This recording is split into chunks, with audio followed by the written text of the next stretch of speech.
O governo da Rússia acusa os Estados Unidos de terem começado uma guerra econômica. A acusação vem depois do presidente americano Joe Biden banir a importação de petróleo russo. Tema para a nossa correspondente em Nova York, Mariana Janjacomo, está com a gente também.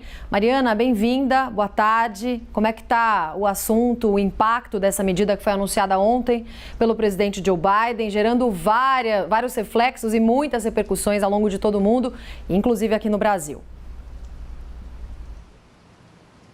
Oi, Roberta, obrigada. Boa tarde a todos. Pois é, Roberta, a gente teve então essa resposta do governo russo à proibição das importações de petróleo, gás natural e carvão vindos da Rússia aqui para os Estados Unidos. O Kremlin disse que os Estados Unidos criaram uma guerra econômica que está causando caos no mercado de energia e disse que esse foi um ato hostil dos Estados Unidos.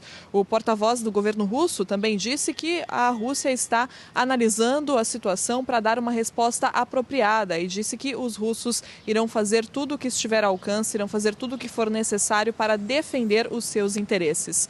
Ontem mesmo, Roberta, depois desse anúncio, o Instituto Americano de Petróleo, aqui, que é a associação que mais representa as empresas do setor, disse que já estava pronto sim para obedecer a essa regra, para parar a importação desses combustíveis vindos da Rússia. E o próprio Joe Biden ontem, quando fez esse discurso, admitiu que sim, essa era uma medida necessária, mas que poderia levar ao aumento do preço dos combustíveis, que já sobe muito, claro, em todo o mundo. E aqui nos Estados Unidos ainda tem um agravante. Os Estados Unidos vivem um momento de inflação histórica, a mais alta dos últimos 40 anos. Então, o presidente Joe Biden pediu para que as empresas não explorem os consumidores americanos, disse que essa não é a hora de obter lucro, mas que essa é uma medida necessária para pressionar ainda mais o presidente russo.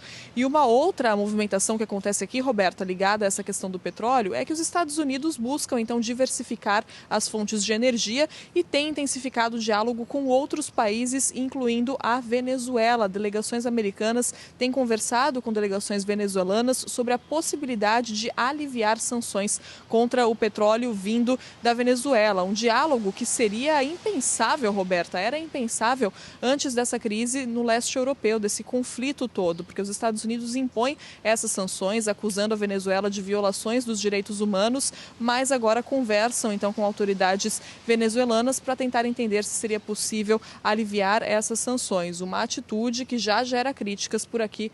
Hoje mesmo, um senador democrata, Robert Menendez, disse que os Estados Unidos não deveriam fazer isso, não deveriam manter esse diálogo com a Venezuela. Mas isso mostra, Roberta, a urgência dessa situação, de toda essa questão do petróleo e de ter que encontrar agora novas fontes de energia. Lembrando que os Estados Unidos têm uma dependência menor do petróleo da Rússia do que a Europa, por exemplo. E até por isso, aliados da União Europeia não aplicaram essa mesma medida, não adotaram essa medida de banir a importação de petróleo, de gás natural vindo da Rússia, porque realmente não conseguiriam, dependem mesmo desse petróleo, do gás natural vindos da Rússia, e isso é até um apelo aqui das autoridades dos Estados Unidos, que a Europa diminua essa dependência da Rússia. Desde que começou esse conflito, os Estados Unidos vêm alertando para o fato de que a Rússia poderia usar essa dependência como uma vantagem, como uma arma no conflito geopolítico. Então a gente continua acompanhando aí os desdobramentos disso, dessa